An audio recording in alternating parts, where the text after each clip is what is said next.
Okay, ready to begin? Welcome to tonight's Planning and Development Control Committee meeting. My name is Councillor Omid Miri. I'm the chair of the committee. Just before we start, I'd like to remind all participants of a few housekeeping points. The fire exit is towards the back in the lift lobby and down the stairs, and there are no fire alarm tests scheduled for tonight. Toilets are also at the back in the lift lobby. And I'll now move on to item 1 on the agenda, which is apologies for absence. And we do have 2 apologies for absence from Councillor Rebecca Harvey and Councillor Nikos Souslous. I don't see any others, so move on to item 2, declaration of interest. Do members have any declarations of interest? Yep, Councillor Harcourt.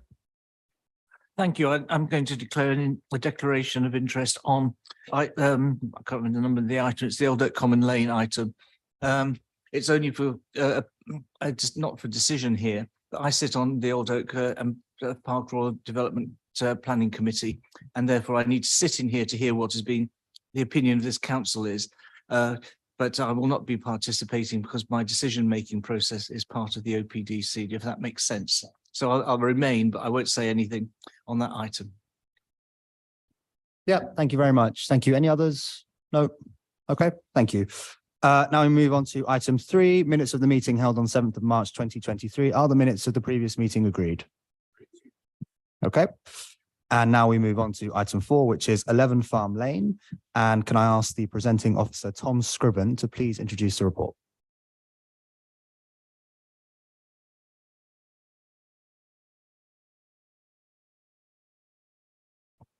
Thank you, Chair.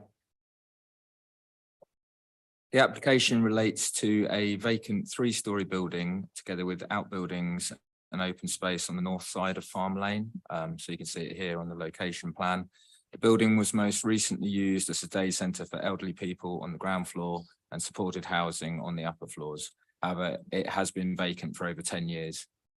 The site is in close proximity to shops and local services in Fulham town centre, has good public transport links, being within 400 metres of Fulham Broadway Underground Station and 600 metres of West Brompton Railway Station. And there's also a number of bus stops within close proximity to the site. It's not within a conservation area and doesn't contain any designated or non-designated heritage assets. However, it is surrounded on 3 sides by the adjacent conservation areas, Walham Grove and Walham Green. There's a number of trees on the site, although these are not subject to tree preservation orders. To the east of the site here, you can see Farm Lane Care Home. To the north, you can see properties along Walham Grove, and to the west, there's more residential properties along Exeter Mews.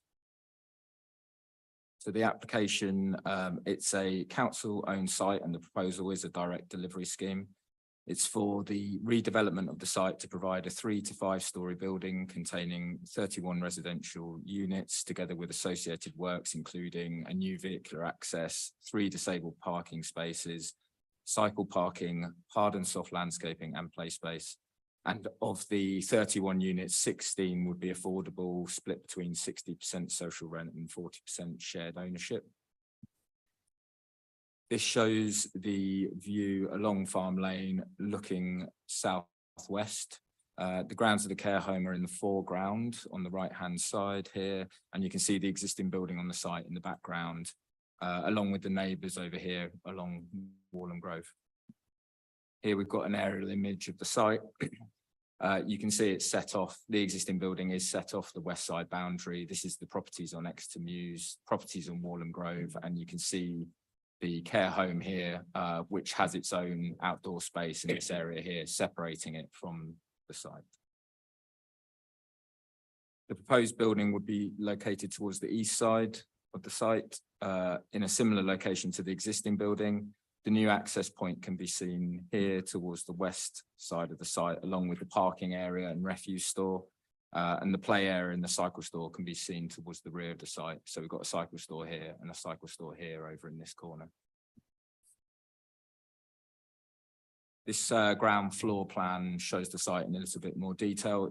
You can see here that the main entrance to the building is actually on the west side elevation along this footpath here, which leads to a central core, which then serves the residential units on the sort of front and rear sections of the building. There's also separate access to these units down here along the frontage along Farm Lane to give some activation to that frontage. In terms of the massing, you've got 4 stories along the frontage with Farm Lane. There's then a setback to 5 stories here, which continues towards the central core, which then steps down to 4 stories and then 3 stories where it's nearest the rear boundary with the properties on Moorland Grove. Here we've got the proposed side elevations. The top plan is the west, the bottom plan is the east. You can clearly see here the 4 stories along the frontage with stepping up to 5 stories, down to 4 and down to 3 at the rear. And then in terms of the front and rear elevations,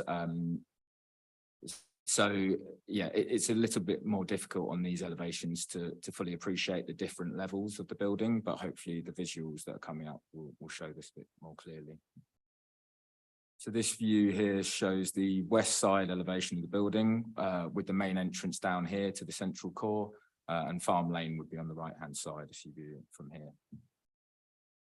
This is again the west side elevation, but from Farm Lane, where you can also see the front elevation, as well as the effect of the setback at the top level. So you can see how that reduces the overall scale of the building and its impact on the street scene.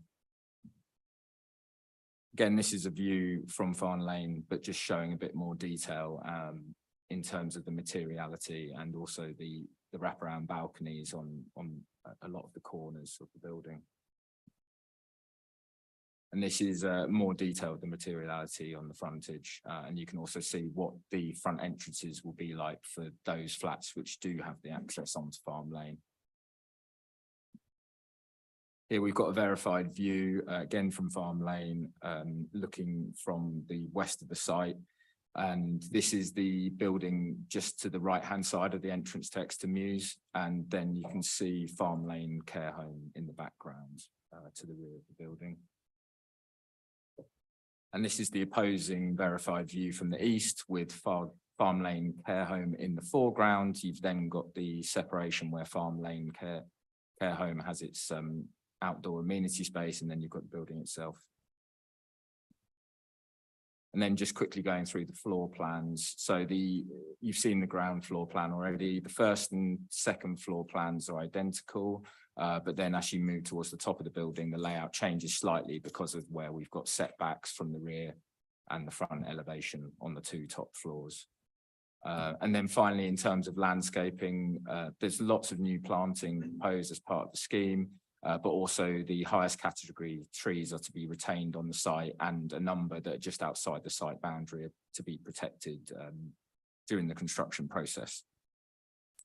So in summary, the principle of development is considered to be acceptable, as the proposal would make efficient use of the site to provide additional housing, as well as an important contribution towards affordable housing in the borough.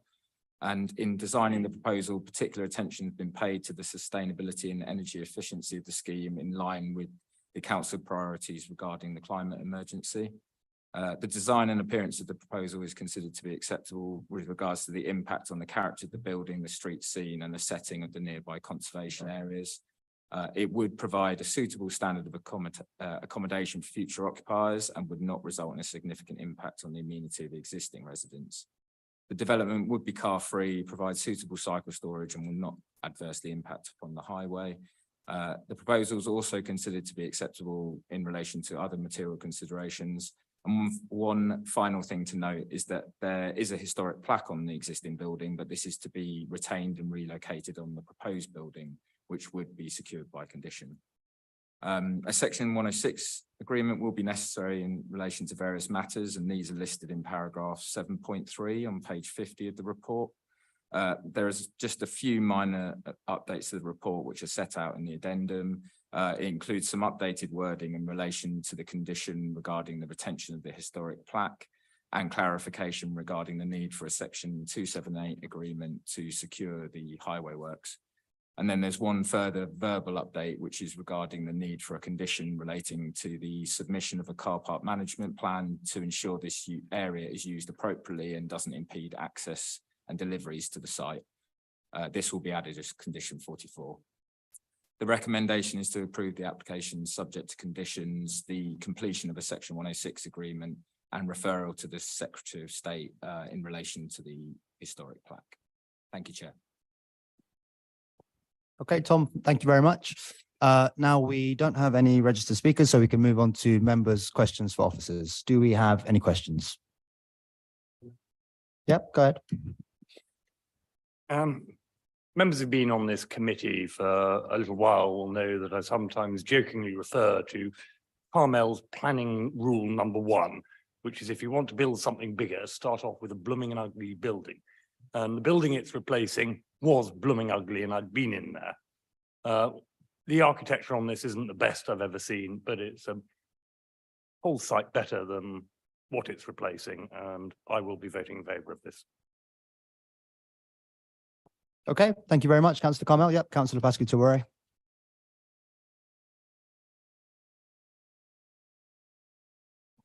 I think we can see it on one of the proposed elevations. Okay, so it's on a section drawing, which I haven't got on the presentation, but essentially it's going in this area here. So it's next to the main entrance to the building. So it's, yeah, it's going at ground floor level as you walk in. Okay, thank you. I'll go to Councillor Walsh and then Councillor Harcourt. Thank you. Just building on that question there. Firstly, is there any particular reason, just as a matter of curiosity, as to why there was a war memorial placed on the previous building? I'm not sure why in particular it was placed there. I can show you an image of it if that would help. I can see from the report, obviously there was a previous one put in place, just as a matter of curiosity. My second question just is, obviously there is some provision for blue badge parking, but in future event, if there is further need for an expansion of blue badge parking, is there anywhere on site where this could be provided, or what would the contingency be in that case? I think it would be difficult to provide anything further on site, given that you know, most of the remaining area is used either for refuse, cycle storage, or the play space, or soft landscaping, which obviously contributes towards the scheme as a whole. But blue badge holders would be eligible to apply for on-street parking permits still. Okay, perfect. Thank you. Councillor Harcourt. Yes, thank you, Chair. Yeah, let's begin with agreeing with Councillor Carmel. The previous building was not the prettiest by any means whatsoever. I perhaps would be say that this is considerably better than the other one, rather than just marginally, as he seems to imply.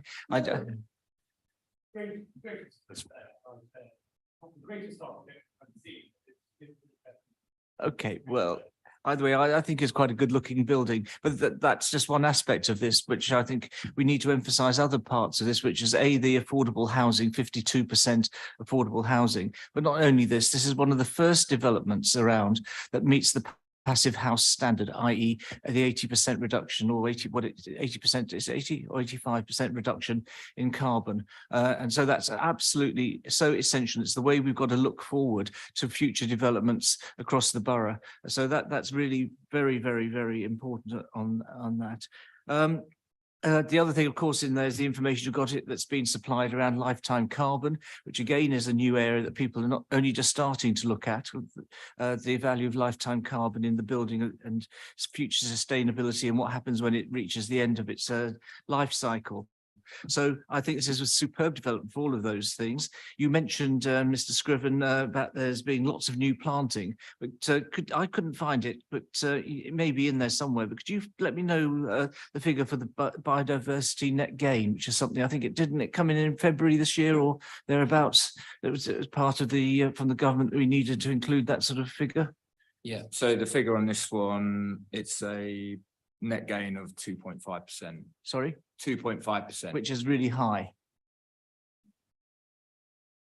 Yeah, okay. Thanks. Okay, thank you. And yeah, just to echo your comments on the passive house and affordable housing provision, 100%, that's something to be very proud of. Councillor Short-Verdier. Thank you, Chair. I wanted to ask you a question about the history of the site. When was the site closed down to the public and what was the reason? So the decision, from memory, decision was made in February 2011, but I don't know if it, closed immediately at that point.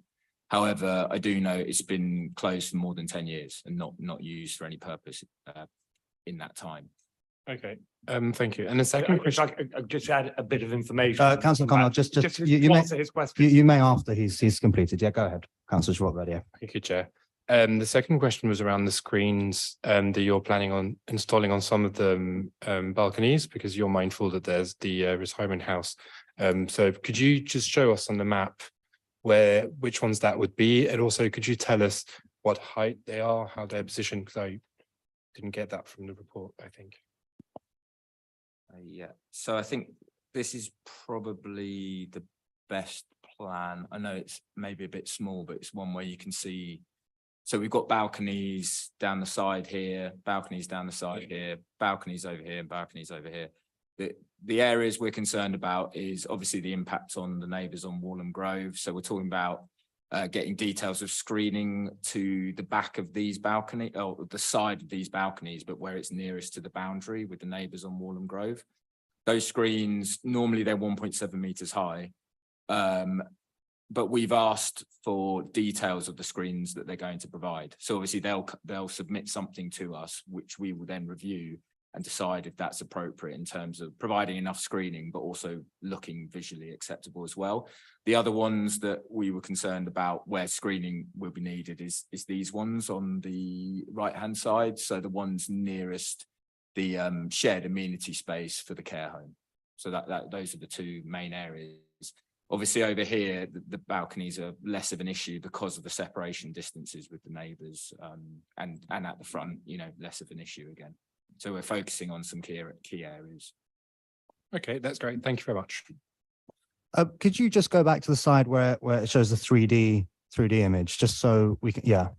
And so is there a wall around the back of the site between the gardens of the houses on Walham Road? Yeah, there is something Okay. along the back, along the rear boundary. Yeah. Okay, thank you. Yes, Councillor Carmel.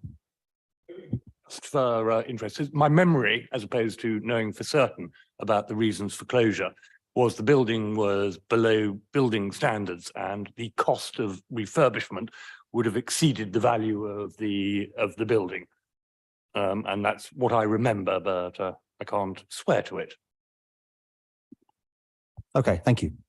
Any other questions or comments? No further questions. Okay, then we can move to a vote. So we'll now vote on recommendation 1 in the report, which is on page 10. Councillor Short-Verdier, will you be voting for, against, or not voting? 4. Councillor Harcourt, 4. Councillor Walsh, 4. Councillor Carmel, 4. Councillor Pascal Toubury, and I'll also be voting for. Now we move on to voting on recommendation 2, which is also on page 10. Councillor Short-Verdier, 4. Councillor Harcourt, 4. Councillor Walsh, 4. Councillor Carmel, 4. Councillor Pascal Toubury, and I'll also be voting for. So that application has been approved. Thank you very much. Now we can move on to item 5, which is 58 Uxbridge Road. And can the presenting officer, Neil Egerton, please introduce the report?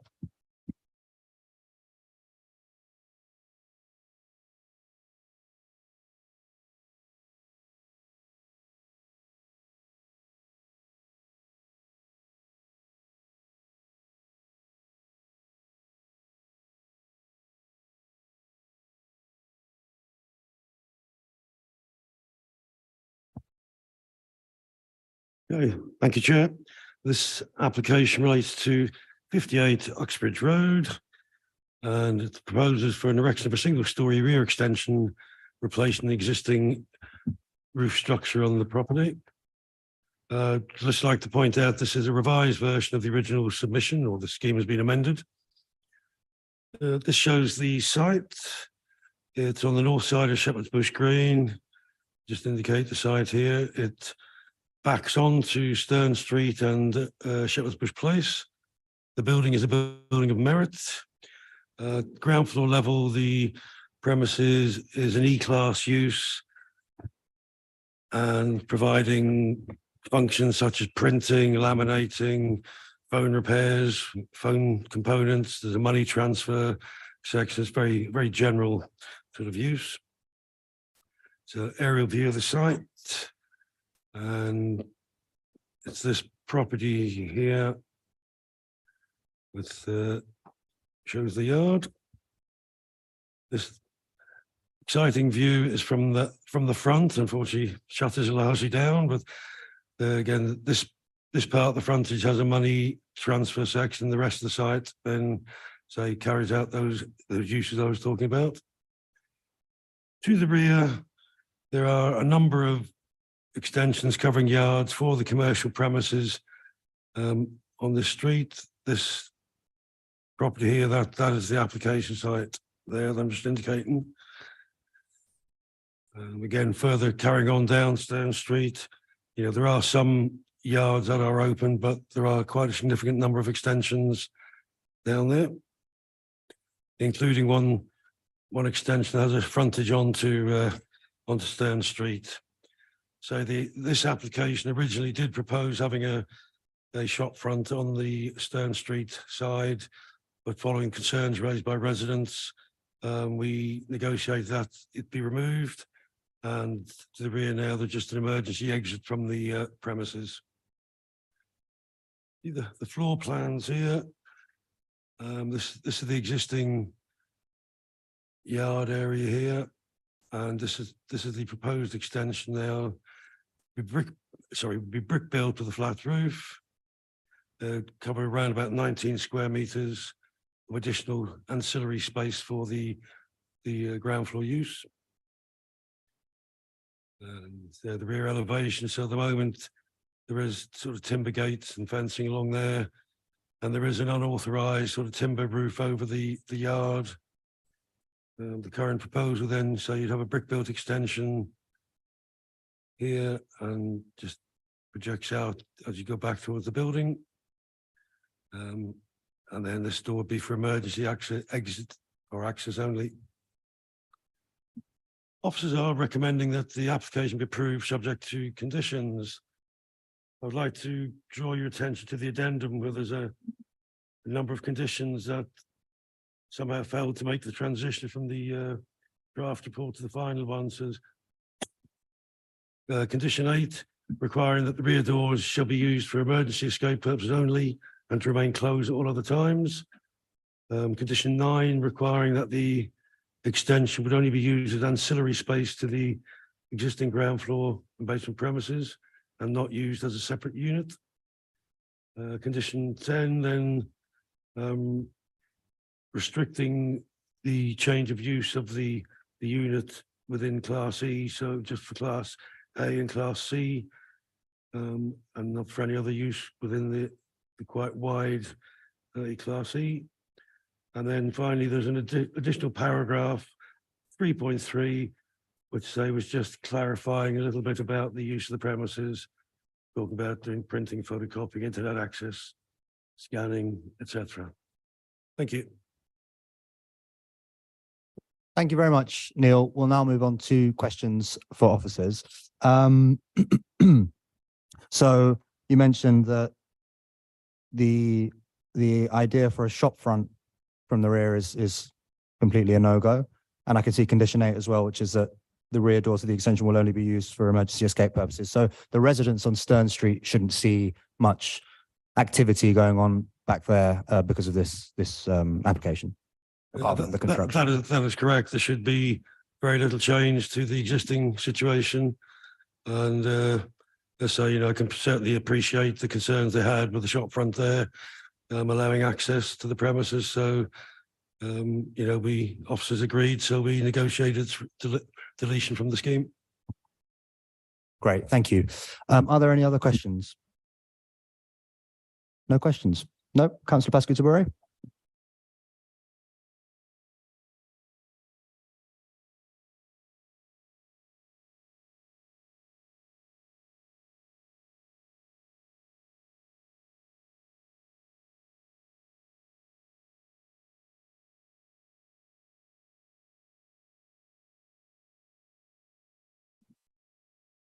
Just try and. Yeah, I mean, if you see, unfortunately, I haven't got a very clear photograph. If you see here, there's a roof there over the rear yard. And I think you can see sort of part of that angle there. That was constructed before the application was submitted. And I think as a result of the investigation being carried out into that structure, they then submitted this application to formalize and have a, shall we say, a better quality structure there, because this was just timber with sort of corrugated plastic, whereas the extension being proposed to be brick built and, you know, would be a much better suited for the development. Now, because the application was in and under consideration, then we couldn't take action against that until the application was decided.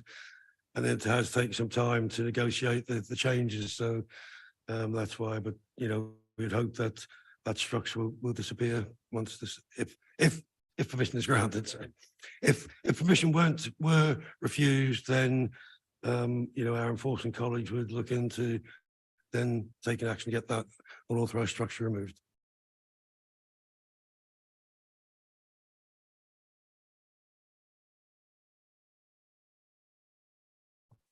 From recollection, I believe it was built around about 2021, which is when when the application came in late 21. It's been a trying process at times negotiating with the scheme, and obviously was slowed down a little bit by the pandemic and things as well, which hadn't helped. But you know, we're pleased to get in now the scheme that we feel we can support, and hope will limit the impact on the neighbouring properties.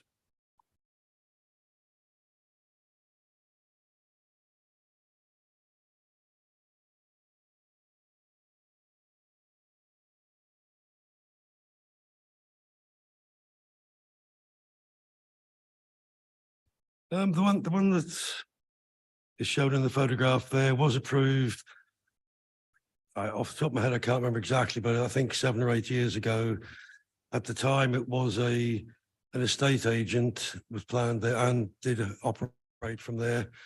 And at that time, that application came in. There's no objection from any residents. Everyone was quite happy.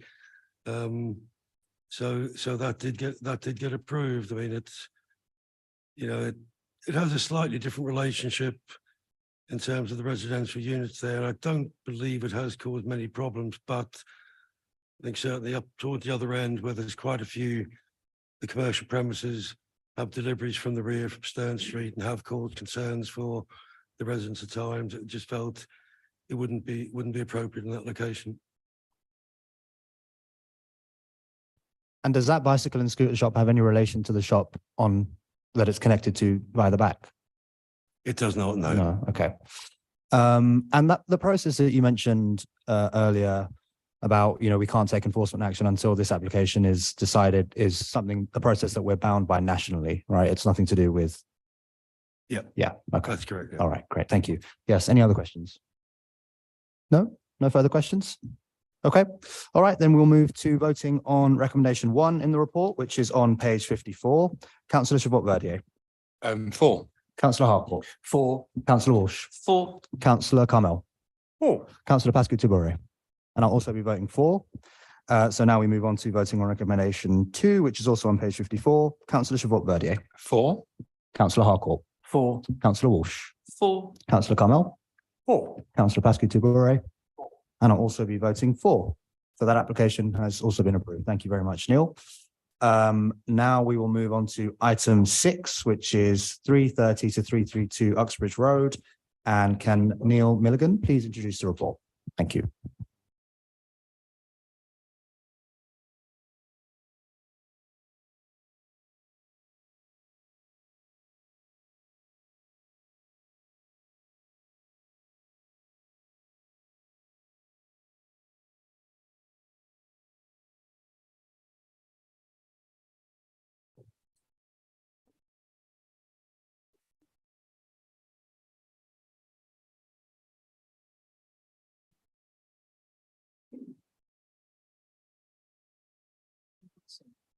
I don't think so.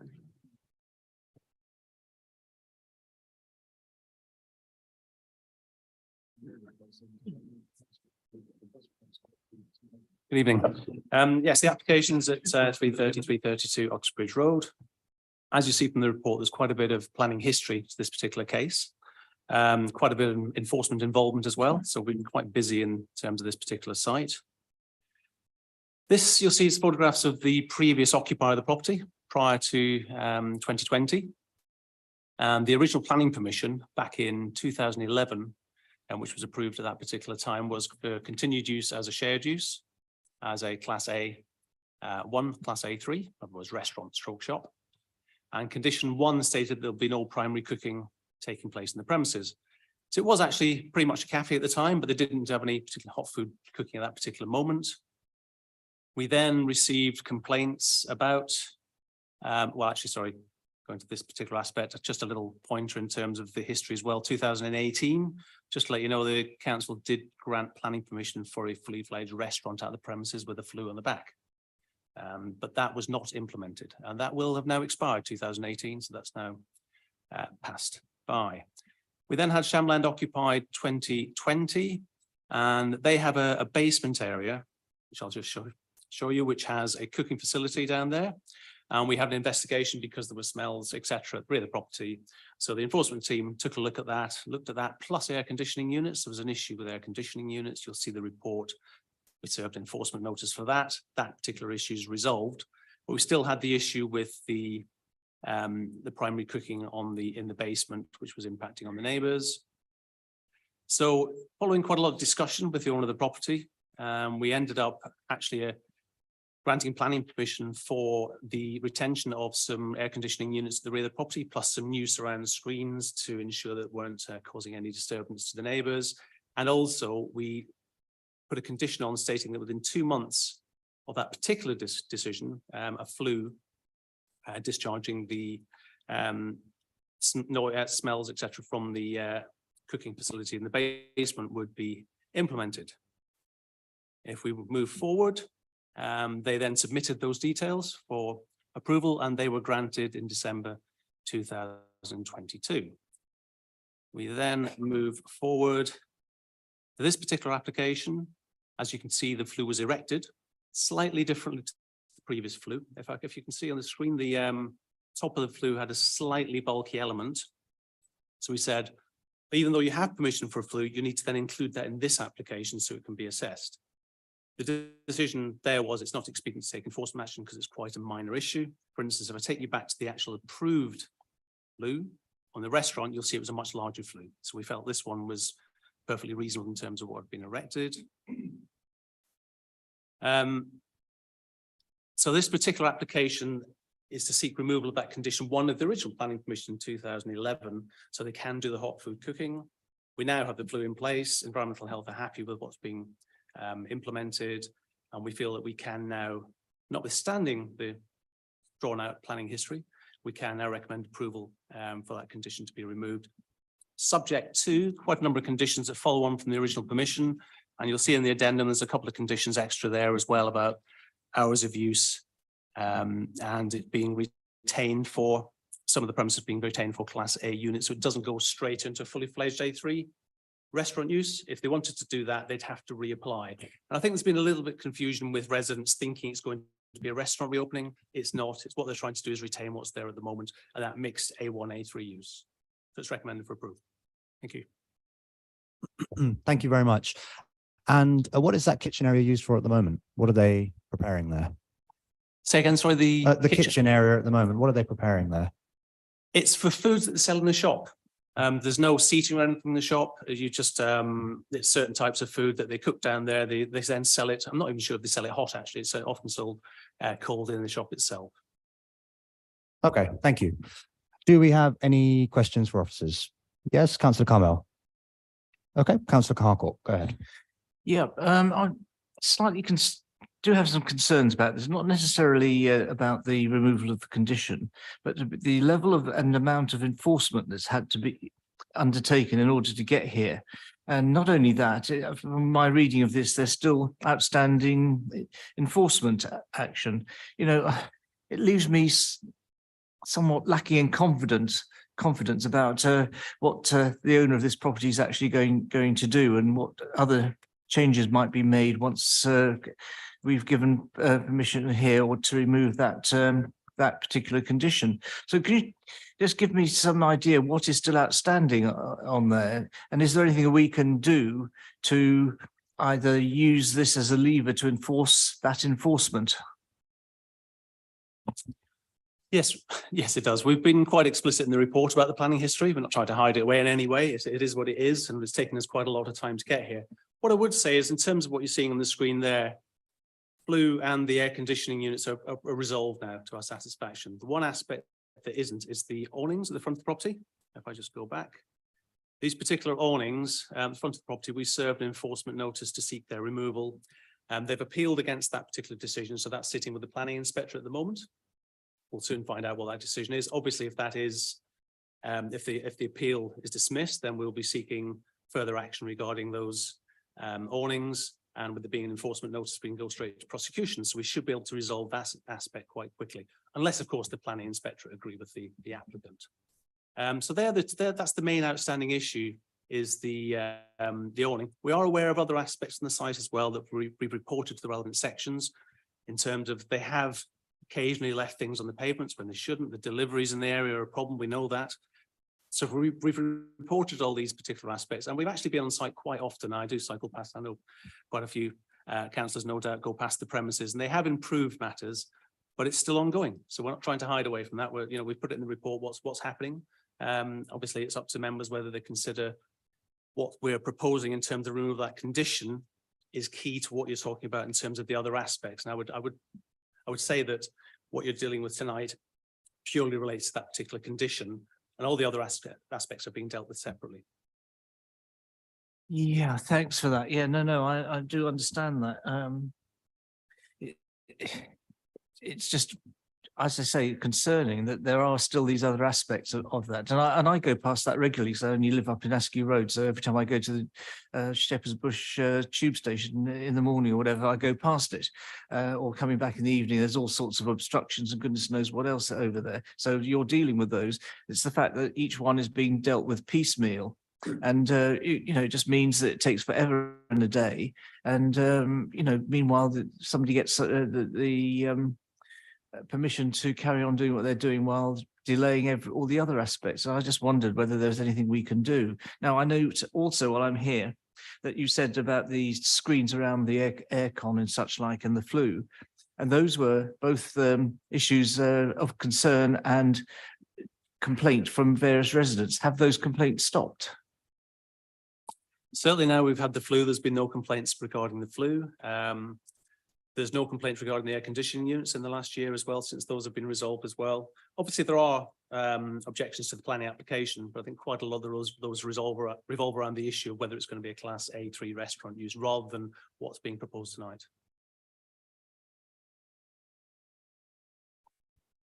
Thank you. Is there anything to stop them from using the site as a restaurant and then sort of retrospectively putting in an application to change the use? We can't physically stop them doing that, I would imagine, but we can certainly take action in terms of enforcement if they were to do that. There's no signs they're going to do that. It's a very successful shop. And if you ever visit the shop, it's very popular, and there's no indication that they do actually want to do that or open a restaurant in the shop above. I mean, it's in the current climate that you'd probably suspect that wouldn't be the case. Okay, thank you. Yes, Councillor Carmel. Thank you. Could you pull up the picture of the basement kitchen? Now, would it be right? That looks a fairly professional looking kitchen in my humble opinion. I've been around one or two professional kitchens. It looks expensive. It would have taken significant amounts of money to install and get it down there. And this was done in complete contrariness to condition 1 on the license. Would it be fair to say that this owner has a history of having only passing acquaintance with obeying not only planning law, but also enforcement actions, and has used continual delaying mechanisms to frustrate or thwart or delay, you can choose your own word, I'll choose the most moderate of them, the actions of this council.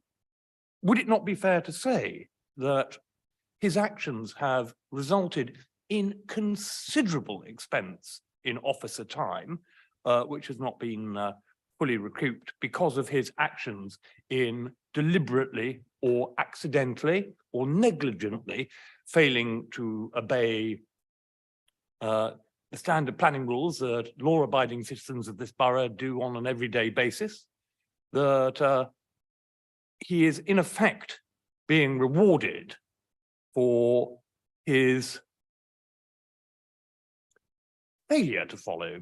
I'm trying to be kind.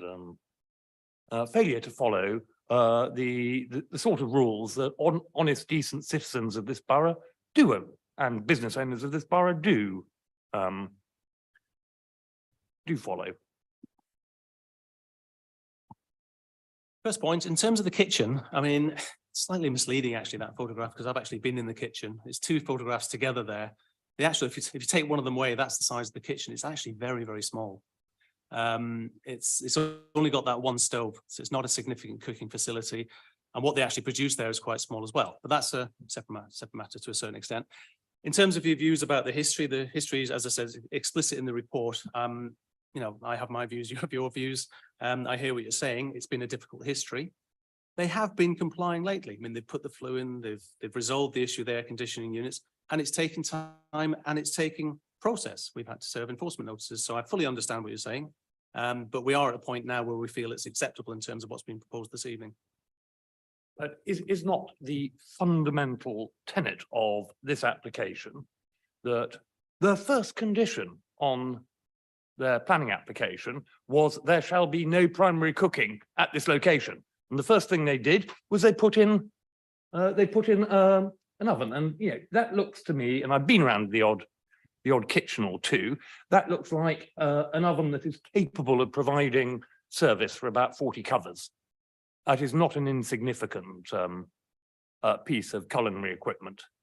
And having put the condition on saying that there should be no primary cooking, the first thing he did was put in a thing. He cannot have been unaware.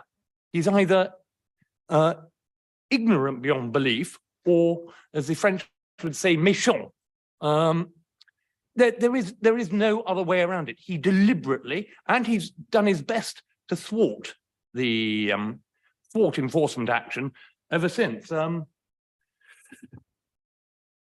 I could clarify through the chair that the applicant hasn't benefited in any way from doing those unauthorized works. We will deal with all applications on their merits, whether the work is being completed or not. So they've not benefited in the sense that I think you said earlier, had they been effectively rewarded? No, I mean, we judge it on its individual merits against the development plan. They did the works at their own risk. Now, the planning legislation is such that some people will do that, whether knowingly or unknowingly, carry out these works at their own risk. If we had found that this was unacceptable and it still may be considered by committee unacceptable, then they are liable to enforce an action. They're likely to appeal any refusal, and then that would also go to the planning inspectorate, as they have done with the awnings at the front. That is the system, that is the legislation, and it is individuals' rights to use that system as they see fit. Well, I may have to reverse my view, since they haven't made any profit. What you're telling me is they either give away the food that they cook there, or they donate all the profits to a charity. Otherwise, they have been making profit from that kitchen. There is no two ways around it. If you're cooking food and you're selling it and making a profit, that is making a profit. You and I may have a fundamental disagreement on this. Just to clarify through the chair, I'm talking in terms of the assessment of the application against the development plan. I don't mean in terms of monetary benefit, in terms of the business and what they may have been generating while it's been there. Sure, thank you, Matt. Just to point of clarification for Councillor Pascu-Toubouré, your mic isn't working, so if you want to speak, then use Councillor Carmel's mic. But go ahead, Councillor Carmel. Yeah. You talked about the air conditioning units. Is it not fair to say that they were put up illegally? They then had enforcement action taken against them, enforcement notice was issued, and then, and only then, subsequently, once the time limit for abeyance of the enforcement notice, put in an application with acoustic screens as well, thereby delaying and refusing to obey the actual original enforcement notice issued by this council. That's part of the history. It's not part of the application this evening. So yes, that is although in terms of the air conditioning units, it's not actually illegal to do something through putting up something without planning permission. It's only illegal when you serve an enforcement notice and then you do prosecution afterwards. So as I said, again, the air conditioning units are not part of the assessment this evening. I understand that, but it goes to the character of the person and the nature of future compliance with any application we put in. Can I just ask, is there currently a time limit on the planning permission for the hours of operation of the premises, especially since they're they're seeking to do primary cooking on this? And if so, what are those hours? Yes, the hours are in the original planning permission, which are being repeated in this permission as well, which is on the addendum, condition number 11. Okay. All right, I'll let you know what it is. It's 9 AM to 11 PM Monday to Saturdays and 10 AM to 4 PM on Sundays and bank holidays.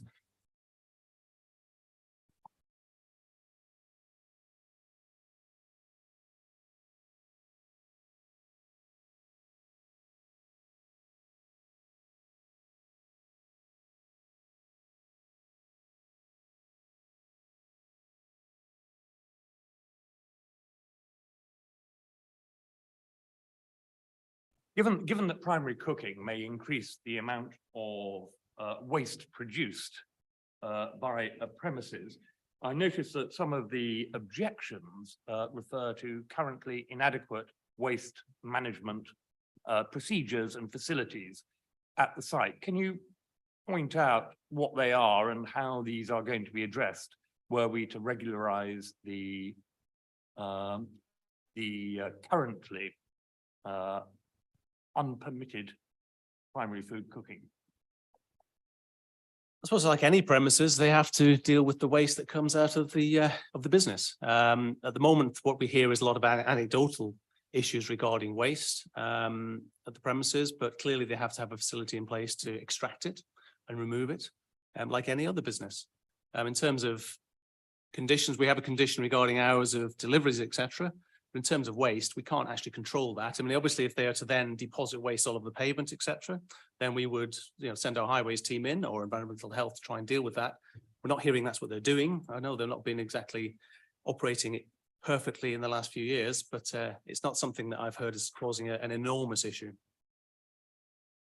Well, I'm sorry, unless the law has changed recently, I can remember many planning committees where we have had assessments of the waste management for commercial premises and indeed domestic premises. And indeed, I certainly remember at least two applications which were turned down, including the grounds of insufficient waste management. Now, if we're going to be adding a new category for a commercial premises, which, if allowed, will produce extra commercial waste, it is not unreasonable, in my humble opinion, for this committee to seek assurances that the waste facilities and management of them have been assessed and have been deemed to be adequate. If that's what committee wishes, then clearly we could add a condition to that effect. So for waste facilities to be approved subsequent to permission being granted, and then that would have to go through a certain process to ensure that that complies with the relevant standards, etc.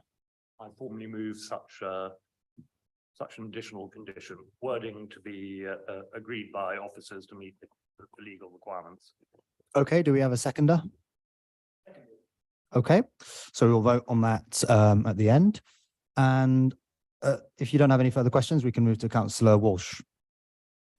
Thank you, Chair. Firstly, I just want to ask about the forgive the expression, bulbous addition at the top of the flute. Obviously, was not granted. What was have you received any explanation as to why they've chosen to add this bulbous thing at the top? I'm not aware. I mean, they erected what's there, so we didn't have any say on that particularly at the time. As I said, it's quite a small element. If you look at it on the photograph there, compared to the rest of the flue, it's a relatively small element. Just to let you know as well, there's a condition on to say the flue will be painted black as well, so it'll be less impact in terms of impact on amenity. But again, I'll take you back to the actual planning permission which has been granted, and it was a much larger flue back in 2018, much wider flue that's been granted planning permission. So the general assessment was that what they've actually done is not significantly different to that, and it's not significantly different to what's actually been approved. So it's just that small element on the top of the flue. My second question is, in regards to condition 1, which is obviously quite explicit, there would not be any cooking. Do you understand the reasoning behind that condition? Because obviously a flue has now been added, which from my understanding seems to mitigate that concern. And I suppose in my mind, if that was something that could have been addressed back when the previous permission was being granted, why couldn't it just have been add a flue then?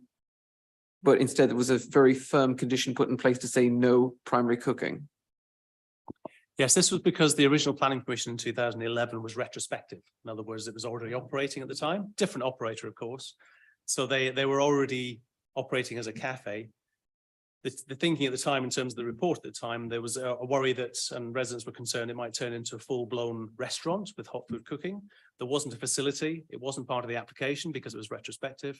So the condition was inserted to make sure that that wasn't going to occur anytime in the future. Now, I appreciate what has happened is this particular operator has come in 2020, started cooking in a very light sense, I would say. I mean, there's no covers. It's not a restaurant. It's a shop, and that's what this particular application seeks to resolve now. Thank you. And then my final question is just in terms of the complaints that were received in terms of smell. I appreciate this is a licensing question, but were they considered to be sufficient to be classified as a statutory nuisance? I'm afraid I'm not aware of the answer to that particular question. I would imagine not, because Environmental Health had looked at this when we were investigating as well. I believe it wasn't a statutory nuisance because we probably would have heard by that point, but obviously it's now been resolved by erecting the flue in any event. Okay, thank you. Okay, Councillor Harcourt. Thank you. I'm just sort of trying to make up my mind what my final opinion on this is, and I'm looking for some guidance, not in terms of your recommendation as such, but in terms of what amount of it we've heard from both myself and Councillor Carmel that there's a degree of unhappiness about the way this these premises have operated or whatever. To what extent or what weight can we put on that in relation to this particular application, or do we have to consider this application on its own in isolation? I'm afraid you probably do. The issue, condition number 1 was relating to fumes, etc. That's now been resolved. The flue is now erected. So that particular issue is gone. As I say, I fully accept the history has been very difficult. We have worked with the owner to a certain extent and resolved quite a few of the issues. But the application this evening really relates to that one condition. Okay, thank you for that. But certainly I hope it gets back to the owner of these premises, the lack of, or there's very serious concern about the way they've been operating over the years. Okay, thank you. Yes, Councillor Pascal-Touare.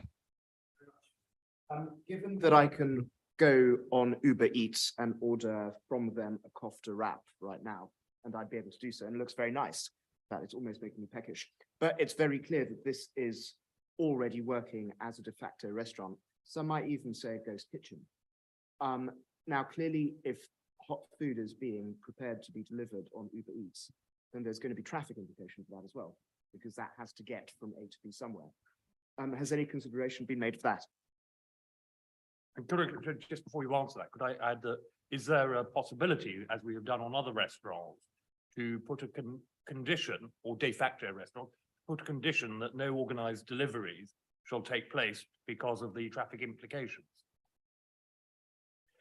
I wasn't aware it had that ability in terms of the deliveries. I mean, when we've been on site, it had the cooking. I don't know if that's hot or cold, but it's it might be heated up. But the kitchen, when we were there, it was shut in the afternoons. They were only cooking in the mornings. There was only one chef doing it as well, and for a small amount of time during the day. So I wasn't aware that was a possibility. There is no reason why we couldn't put a condition onto that effect if that was what members so wish. In terms of, because this is a fresh planning permission, and if that is the concern that there will be deliveries, etc., then certainly we could look into imposing that. Okay, thank you. Would you like to propose that condition? If you just turn the mic on, sorry, yeah.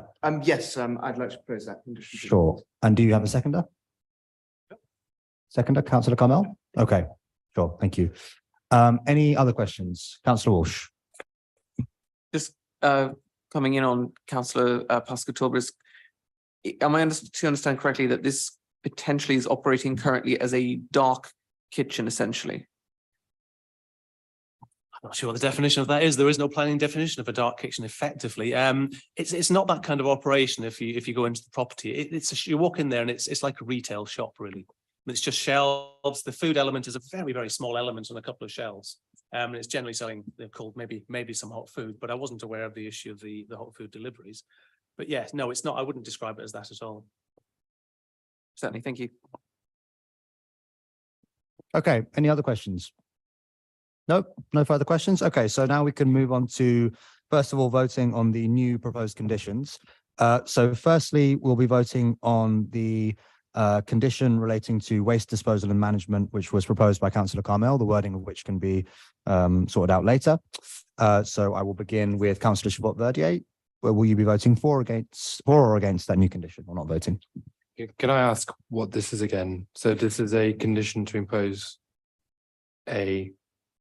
Councillor Carmel, you'd like to clarify? Yeah? There have been complaints by the residents that there is inadequate management and facilities for waste in the shop. Were they to get permission to have primary cooking at the shop, this would exacerbate the waste management problems, and it won't stop them operating. They just have to demonstrate to the officers that they have an adequate plan for storage and disposal of waste. It's pretty much a no-brainer. We've done this lots of times in the past. And can I ask officers whether you've seen yourself that there's an inadequate waste management system in place? I haven't seen that personally.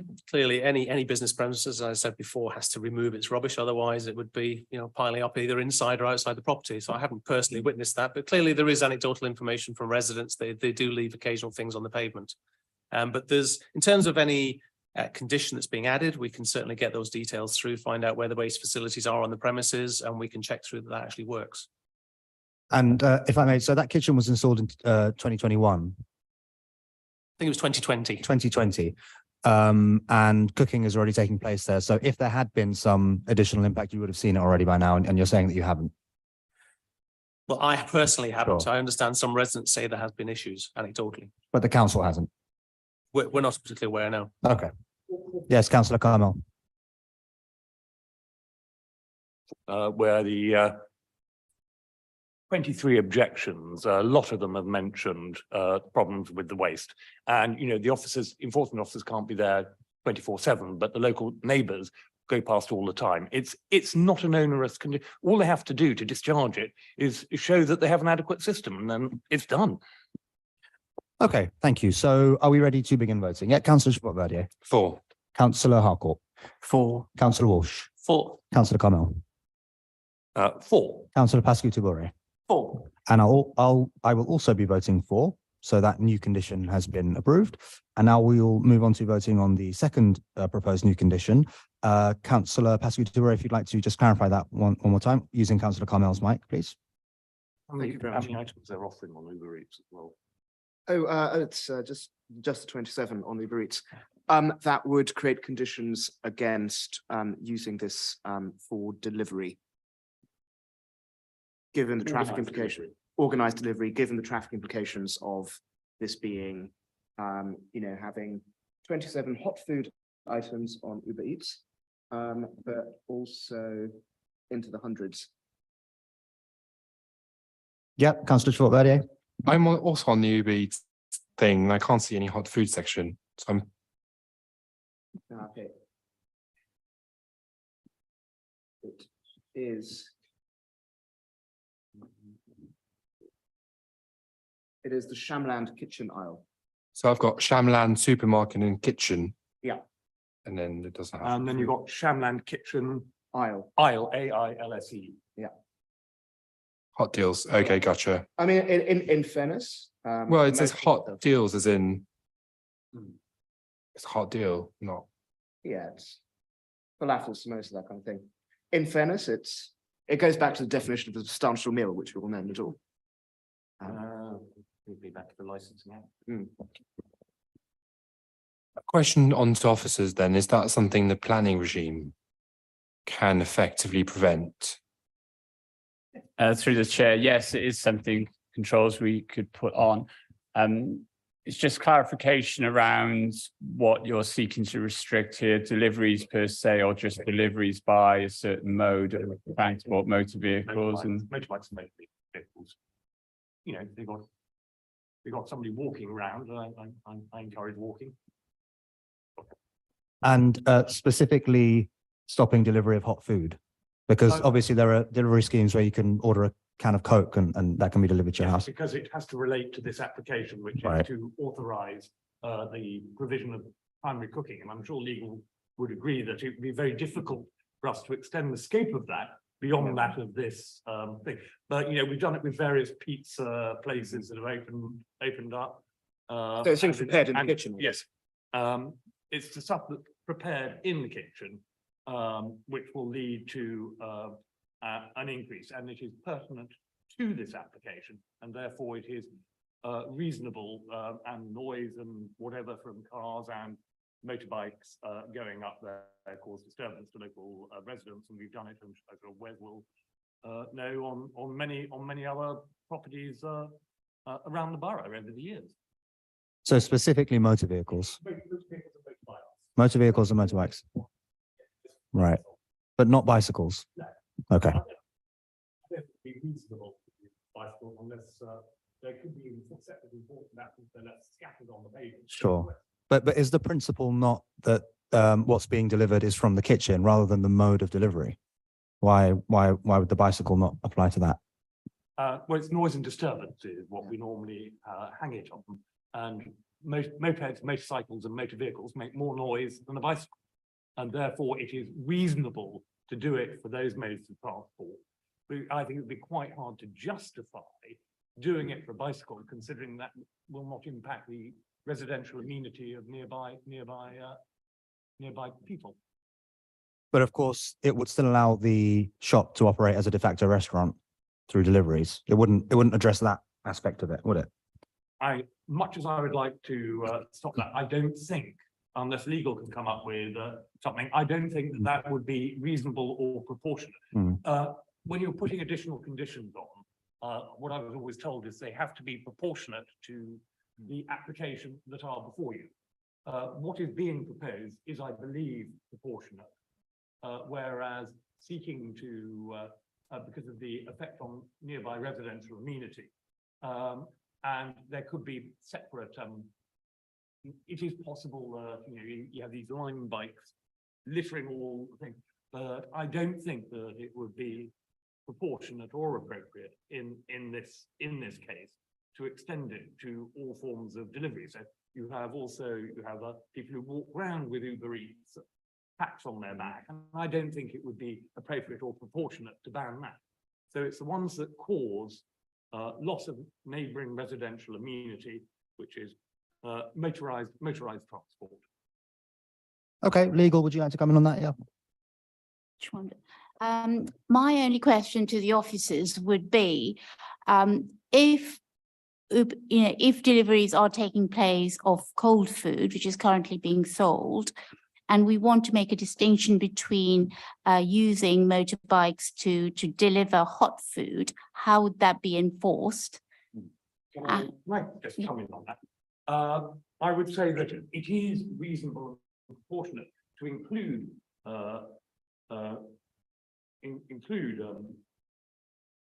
other food like that, because it'll increase the granting of this permission will increase the attractiveness of the premises to people ordering, and therefore will lead to an increase in the wheel fall. I was going to say footfall, but we'll talk about it later. So wheel fall, neologism there. So I don't know about what enforcement feels. I think that it is a reasonable and proportionate condition to add, especially as you were not aware that they were listing on Uber Eats. Sorry, if I can just clarify, I think what legal is asking is how on earth would we enforce that? How would we know if what's being delivered is hot or cold? I don't think you could realistically. The key aspect is the vehicles. I think that's the bit you can actually enforce in terms of if there's to be no motorised vehicles. I mean, they can always apply to remove that condition if necessary via a scheme in terms of what they intend to do. But at this moment in time, no, we couldn't go around stopping the vehicles and finding out what they're actually delivering. So it's either sort of all or nothing in terms of the vehicles, but allowing bikes, allowing other forms of delivery, clearly that would be acceptable. Okay, thank you. Legal, did you have any further questions or comments for the officers? No, I was just kind of wondering whether it was justified, because if there are already deliveries taking place of cold food, which are allowed to do, whether we're justified in now taking away rights that they currently enjoy. But I suppose you could justify it on the basis that there's going to be more of an attraction to use Uber Eats and things like that to order hot food, which is being prepared on the premises. So I think I'm comfortable with that now. Okay, thank you. Councillor Harcourt. Thanks. I mean, I appreciate the point that what we're trying to achieve here, and I've got no real problem with that. I just think this is getting very, very muddled and confused at the moment. And I have to say that be it motorcycles and scooters or whatever do make noise, but there's enough problems caused by cycle deliveries as well. Delivery cyclists congregating outside premises and such like, the noise that they with their conversations and so on is a big issue that's come up in other areas as well. So it seems very difficult to me how we specify what type of delivery, whether it's by cycle, motorcycle, or scooter, or motor scooter, electric scooter, or whatever. I think we're getting into a right mess if we start going down that area. But I do appreciate what we're trying to do, which is stop this kitchen being effectively producing a takeaway service.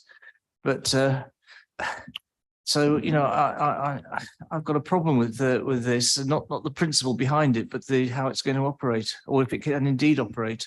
Yeah, thank you, Councillor Harcourt. I just want to make the point that I think as a committee at the moment, potentially we don't have enough information at hand to vote on this condition, just simply based on the fact that having a quick glance at the Uber Eats, I believe, menu, it's not clear actually if they do offer hot food as a takeaway service. And I think, I personally don't think we have information at hand to make that decision at the moment. Do officers know, or can that be clarified? Said earlier, no, I wasn't aware that there was hot food available. But what we've seen on site is a very, very small kitchen. We were told there was a chef there just in the mornings cooking food for sale in the shop.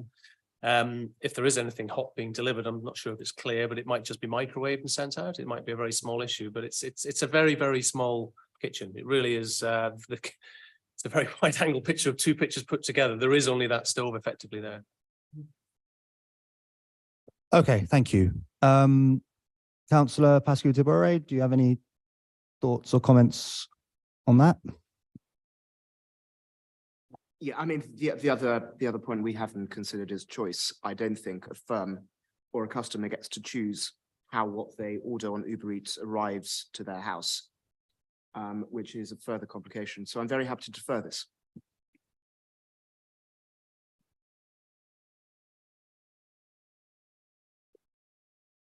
Okay, I'm going to propose actually that we defer this application until we have that information that we might need. So I believe we need a seconder for that. Is anyone happy to second that?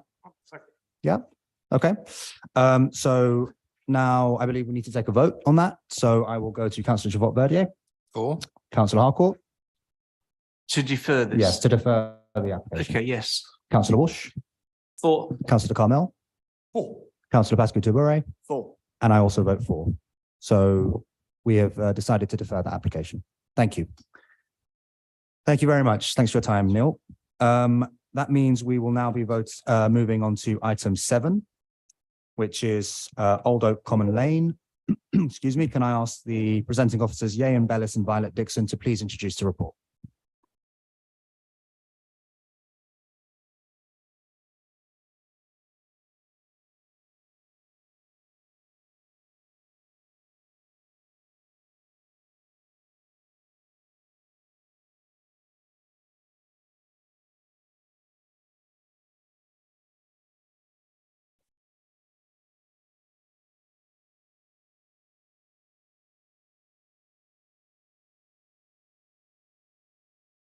Thank you, Chair. This report relates to an application submitted to the OPDC, the Local Planning Authority, by HS2 under the terms of the High Speed Rail Act. As the committee members will no doubt remember, we had a couple of these last summer, and the position on these is they are referred to as for comments by the OPDC, but the OPDC are the local planning authority for the purposes of determining the application. And in this case, they propose to report the application currently, at least, to their committee meeting on the 27th of April, I believe. So the report before you outlines our intention in terms of not objecting to the proposals as outlaid in the application to the OPDC, but obviously in the knowledge that we're not the determining authority. Before I go on to the actual details, if I could just draw your attention to the addendum. This has unfortunately changed since we drafted it this afternoon. So the addendum mentions the facts. The report mentions that we've not received any representations ourselves as Hammersmith and Fulham. But the addendum does explain that there was an objection sent directly to the OPDC as the local planning authority, as you'd expect, from a resident in Brent. And this afternoon, I've heard that there's a second objection that's been sent to the OPDC direct from a resident in Ealing. So in neither case are they from residents in the borough, but nevertheless, and they've gone to the determining authority, they'll need to be taken into account by the OPDC in their consideration of the application at their committee.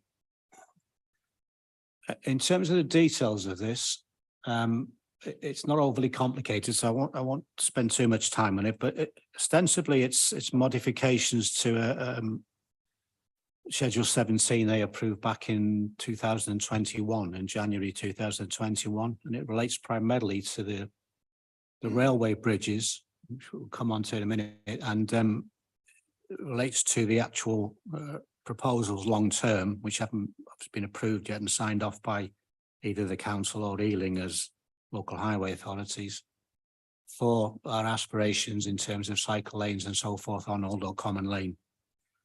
For the benefit of those who may not know this already, Old Oak Common Lane in this location is maintained by Ealing Council under some agreements with Hammersmith and Fulham, so we're not actually involved with that. Having said that, there are significant sort of works to the road and, you know, the length of Old Oak Common Lane, which will need to form part of separate Schedule 4 applications moving forward, and which will need to be delivered in association with the two highway authorities ourselves and Ealing, and will require their own statutory legal agreements and so forth, where we will pick up a lot of the mitigation measures. For the purposes of this application, it's really only the changes to the previously approved scheme that we're focusing on. So if you can go back one. I don't know whether you can see that very clearly, but that the bridges there, you can see the red line that runs through the middle of that image. That's the borough boundary, and the borough boundary currently effectively sits on the eastern side of Old Oak Common Lane in that location. If we skip forward to the next image, in this image, it's the pale blue line. So you can see the bridges by widening them, it sort of stretches a bit more into Hammersmith and Fulham. albeit over the railway land. So that's the site of the current application, and within that you've got effectively the railway bridge that was previously approved, which is the Great Western Railway, which is the southern end there. Some changes to that to sort of provide potentially for segregated pedestrian and cycling, again to be linked up with a wider cycling network. And to the north of that, there's a second bridge, which is a metal bridge. This is a sort of an image of the current situation. So you can see at the moment the bridges. Yeah, that's a sort of an aerial. So what we're looking at in effect is the roads running under the railway lines in the centre of the picture. And this gives an indication of the combined sort of effect of the proposals, that they're dropping Old Oak Common Road, which you can see in the middle, Old Oak Common Lane rather. And the two bits either side, although they're not part of the proposal in terms of the design of the segregated pedestrian and cycle routes, they're sort of future-proofing this as part of those ongoing discussions that they've been going on now for the best part of 2 years between the relevant highway authorities. So looking at that, if you look at the top one, on the top one, the pedestrian element is on the left. So you can see it's higher than the road level and separated by the railings. In that image on the right would be the cycle lane, or potentially the cycle lane, subject to the future approval in terms of how it plugs into the wider aspirations. And on the bottom, it's effectively reversed. But I think both images show you the segregation and also show you the increase in height that they've gone for, which is primarily to allow for double-decker buses to safely traverse the bridge. There are other details as well, including sort of voids between the southern end of the bridge and the existing bridge there that's remaining, and the north end of the bridge and the new steel bridge. And that's primarily to get daylight in during daylight hours and to be able to see the sky outside of that, to sort of break up the kind of monotony of the journey. In terms of just focusing briefly on the changes, as I said, there was a consent granted by the OPDC in January 2021. The current proposals seek to amend that in the following way. So an extension to the Great Western Mainline Bridge, that is by pushing it northwards by about 10 metres. A new bridge to the north of the replacement Great West Midland Railway Line Bridge, which is the metal bridge I mentioned, which is what they're calling the Chiltern Line Bridge. There's also some sort of more minor work as the new collision protection beam, which will sit between the existing IEP bridge, which is the Express Line Bridge south of what you're looking at there. Modifications to the abutments, as you'd expect, earthworks, retaining walls, etc., to facilitate the lowering of Old Oak Common Lane and provide the elevated footway and cycleway I mentioned before. Guardrails, which you saw in the images, track access stairs, which are not for pedestrians or the general public, but for maintenance purposes, and related fencing and lighting. These are CGIs of what it may look like, obviously not for approval. I give a feel for the kind of improved, the objective is to improve the environment for both pedestrians, cyclists and motorists, really. And this is the sort of flavour. These haven't been bottomed out and will form part of the more detailed discussions related to the highways and relevant highway authorities. But that shows the aspiration for some lighting in there that makes the whole thing much more palatable and user-friendly for particularly pedestrians and cyclists. So that's it.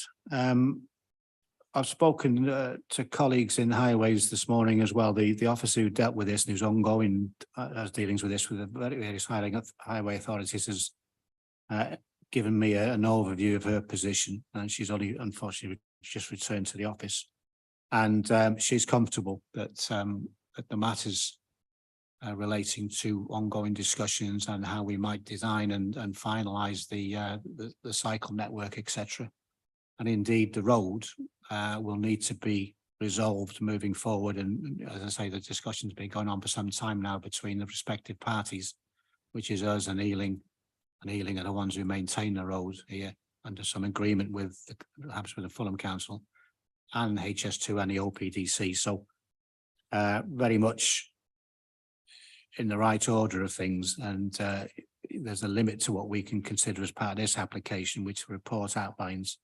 And that's very much to do with the structure of the Act. And the sort of Schedule 17 approach is very different to normal planning principles as applied to the Town and Country Planning Act in terms of what we can say and what we can require. And as I said, you know, we are not the determining authority in this case either. So the recommendation is that the committee endorse what we intend to do, which is to formally contact the OPDC ahead of their committee and confirm that we raise no objections to the proposals. Thank you very much. Do we have any questions? No, no questions? Oh, yeah, Councillor Schwartz-Verdier.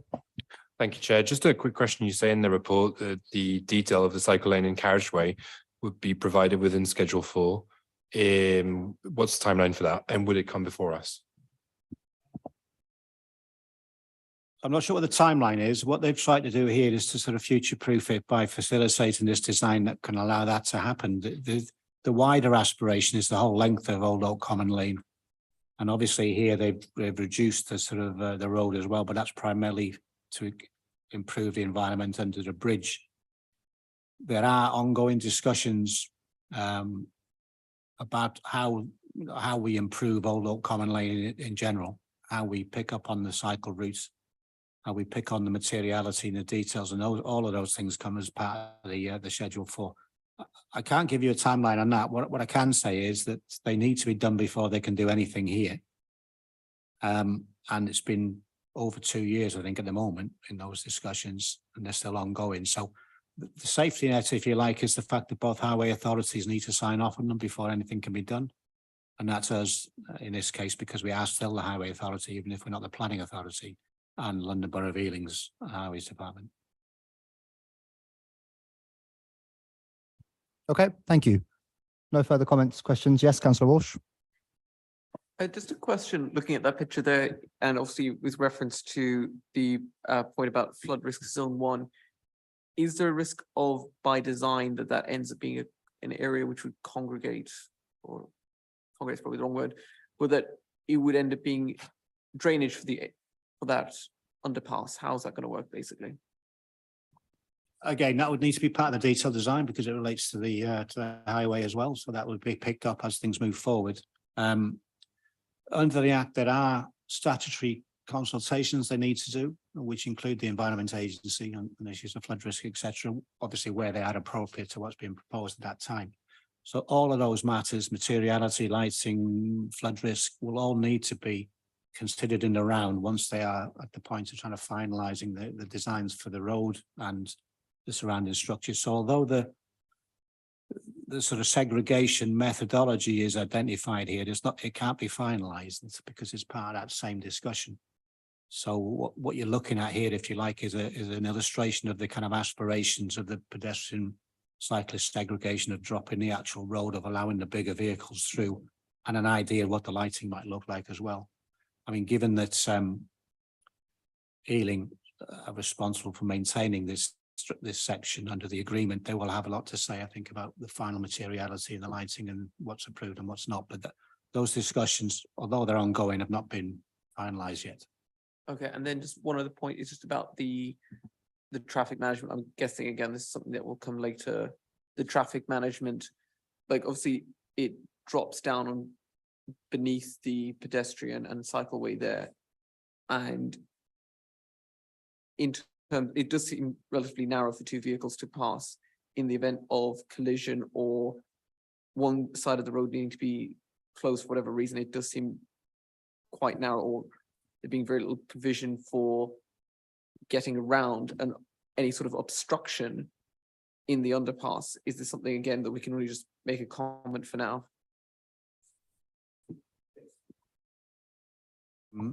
The road has been agreed back in 2001, but the details haven't.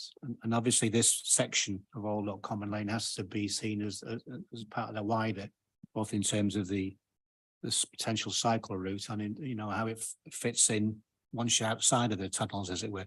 So all of those things, yeah, would need to be considered and are properly, you know, considerations for Highway Authority, that's the road safety in consultation with other bodies, I'm sure, but you know, the final sign off on that is required. It's not something that's provided under the Act. And because, as I say, we remain the Highway Authority, we have the power there and so does the Highway Authority in Ealing. So all of those discussions, which relates to the detail moving forward, will have to be flushed out and agreed. Okay, thank you. Okay, if there are no further questions or comments, then we can move on to voting. And we will vote on the one and only recommendation, which is on page 76, which is that the council raises no objections to the OPDC in relation to this application. Councillor Chavot-Verdier, will you be voting for, against, or not voting? For. We'll skip Councillor Harcourt, Councillor Walsh, For. Councillor Carmel, For. Councillor Pascu Tibure, For. and I will also be voting for. So that has been decided on. Thank you very much. Thank you. I'd like to thank everyone for attending or watching tonight's meeting. The draft minutes of this meeting will be published on our website shortly. These will be formally approved at our next meeting on the 16th of May, 2023. If you have any queries concerning the applications in the meantime,